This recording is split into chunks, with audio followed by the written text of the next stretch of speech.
دوستو، آج ہم آپ کے سامنے ایک ایسے غازی کی کہانی پیش کرنے جا رہے ہیں جنہوں نے بنا تخت و تاج، بنا مال و زر لوگوں کے دلوں پر بادشاہی کی۔ نہ صرف بادشاہی کی بلکہ اسلام کی خاطر باطل سے کئی بار ٹکرائے اور ہر بار فتح پائی۔ آج جس دور سے مسلمان گزر رہے ہیں، ایسے ہی غازی کی ضرورت ہے جن کو بارود کی نہیں بلکہ ان کے دل میں اللہ کے یقین کی طاقت چاہیے تاکہ دنیا میں امن قائم ہو سکے۔ وہ عظیم غازی شروع سے ہی بہادر، نڈر اور بے باک تھا۔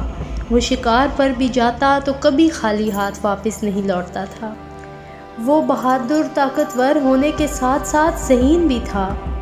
یہی وجہ ہے کہ ان کے والد اپنے دوسرے بیٹوں کے بجائے اپنے اس غازی بیٹے سے بہت زیادہ پیار کرتے تھے اور ان پہ بہت بھروسہ کرتے تھے۔ آج ہم انگریزوں کے جرنیلوں کی کہانیاں سن کے، ان کی بہادری کے قصے سن کے بہت حیران ہوتے ہیں کہ کیسے بہادر لوگ تھے۔ اور افسوس کی بات یہ ہے کہ ہم اسلام کے سنہری اصولوں اور سنہری تاریخ سے واقف ہی نہیں۔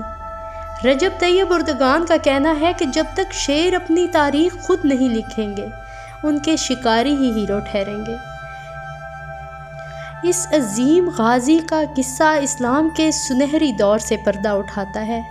یہ غریب خانہ بدوش لوگ تھے اور انہوں نے ایسی تاریخ رقم کی کہ ایک سلطنت کی بنیاد رکھی جو سلطنت عثمانیہ کہلائی، اور اس نے تقریباً 650 سال تک حکومت کی۔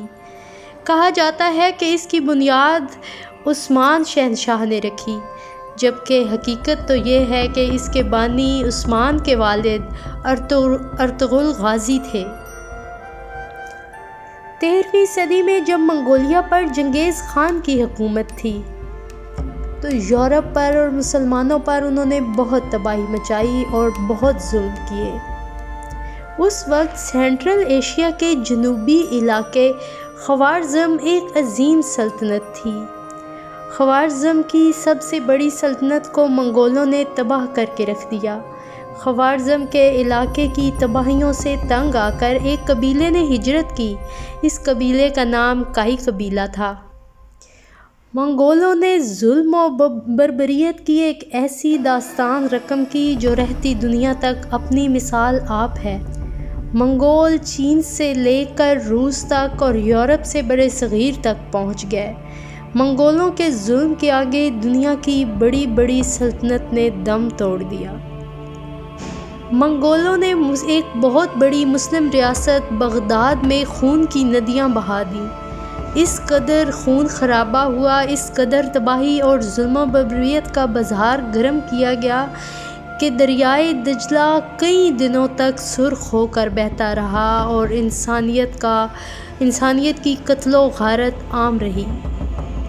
خوارزم کی تباہی کے بعد وہاں کے قبائل ہجرت کر گئے اور وہ قبائل زیادہ تر چرواہے اور خانہ بدوش لوگ تھے۔ جدھر پانی اور گھاس سرسبز دیکھتے وہیں آباد ہو جاتے۔ قبائل نے مختلف ممالک کا رخ کیا۔ ان میں سے ایک قبیلہ کائی قبیلہ تھا جو بہت طاقتور قبیلہ تھا اور جنگجو لوگ تھے۔ اس قبیلے کا سردار سلمان شاہ تھا۔ کائی قبیلہ سلمان شاہ کی قیادت میں خراساں سے ایران کی طرف ہجرت کر گیا۔ اس دوران دریائے فرات عبور کرتے ہوئے سلمان شاہ ڈوب کر وفات پا گئے۔ سلمان شاہ کے 4 بیٹے تھے۔ ان کے تیسرے بیٹے کا نام ارطغرل تھا۔ ارطغرل 11 سن 91 میں پیدا ہوئے۔ آپ شروع ہی سے بہت بہادر اور نڈر تھے۔ سلیمان شاہ کی وفات کے بعد قبیلہ منتشر ہونے لگا۔ ارطغرل کے 2 بڑے بھائی اپنے اہل خانہ کے ساتھ اہلت میں جا کر آباد ہو گئے۔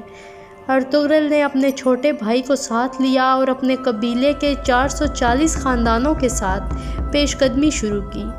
وہ سلجوقی سلطنت میں داخل ہوئے۔ سلجوقی سلطنت کے حکمران سلطان علاء الدین تھے جو کہ بہت عادل حکمران تھے۔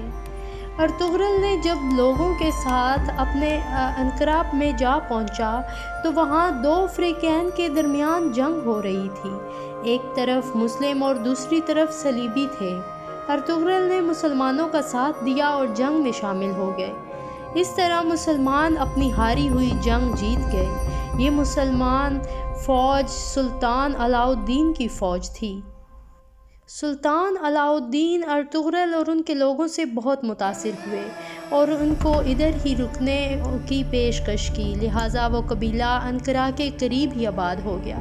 کائی قبیلہ عیسائی ریاستوں کے قریب آباد تھا۔ سلجوقی سلطان علاء الدین کیوکابار نے کائی قبیلے کو عیسائیوں پر حملے اور ان پر قبضہ کرنے کا حکم دے دیا۔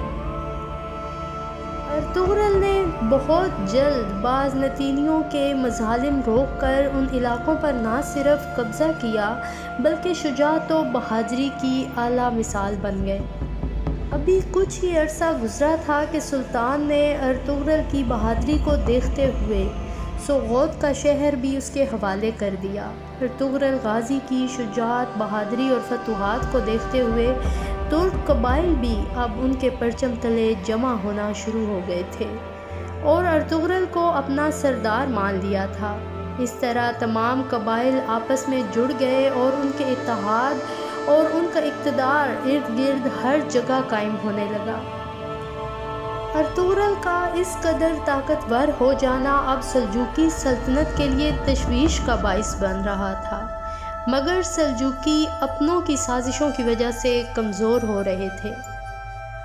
امراء کی سازشوں بغاوتوں سے سلجوقی سلطنت تباہ ہو چکی تھی اور سلطان کے لیے ارطغرل کی آخری امید تھی۔ دوسری طرف منگول اپنی تمام تر بربریت کے ساتھ آگے بڑھ رہے تھے اور عیسائی بھی گھات لگائے بیٹھے تھے۔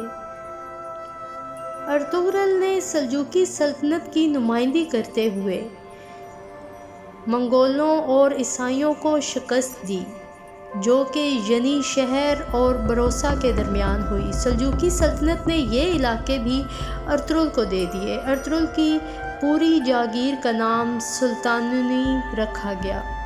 ان علاقوں کی سرزمین بہت زرخیز تھی، سرسبز چراگاہیں تھیں اور بہت سے قلعے تھے جن پر ظالم امراء قابض تھے۔ ان علاقوں کو مکمل طور پر آزاد کرانے میں ارطغرل اور عثمان کو بہت ٹائم لگا۔ ترک قبائل اور کمزور، مظلوم، بکھرے ہوئے مسلمانوں کے لیے امید کی کرن بن کر آئے تھے ارطغرل۔ شجاعت و بہادری کے علمبردار ارطغرل کے بیٹے نے ہی سلطنت عثمانیہ کی بنیاد رکھی۔ خلافت عثمانیہ تقریباً 625 سال تک قائم رہی۔ ارطغرل کی شادی حلیمہ سلطان سے ہوئی۔ حلیمہ سلطان سلجوقی شہزادے غیاث الدین مسعود ثانی کی بیٹی تھیں اور سلطان علاء الدین کی بھتیجی تھیں۔ ان کے بطن سے ارطغرل کے 3 بیٹے پیدا ہوئے، گلدوز، ساوچی اور عثمان۔ ارطغرل کی وفات کے بعد ان کے سب سے چھوٹے بیٹے عثمان جانشین نامزد کیے گئے۔ عثمان غازی اپنے والد کی طرح بہت بہادر تھے۔ انہوں نے بھی فتوحات کا سلسلہ جاری رکھا اور 1288 میں ارطغرل کی وفات ہو گئی۔ ان کو سوغوت میں دفن کیا گیا۔ آپ کے بیٹے عثمان نے وہاں ایک مسجد تعمیر کروائی۔ موجودہ مقبرہ سلطان عبدالحمید ثانی کے دور میں تعمیر کیا گیا۔ 1998 میں جب ترکمانستان کی دارالحکومت اشخبار میں آپ ہی کے اعزاز میں ارطغرل غازی مسجد کی تعمیر بھی کروائی گئی۔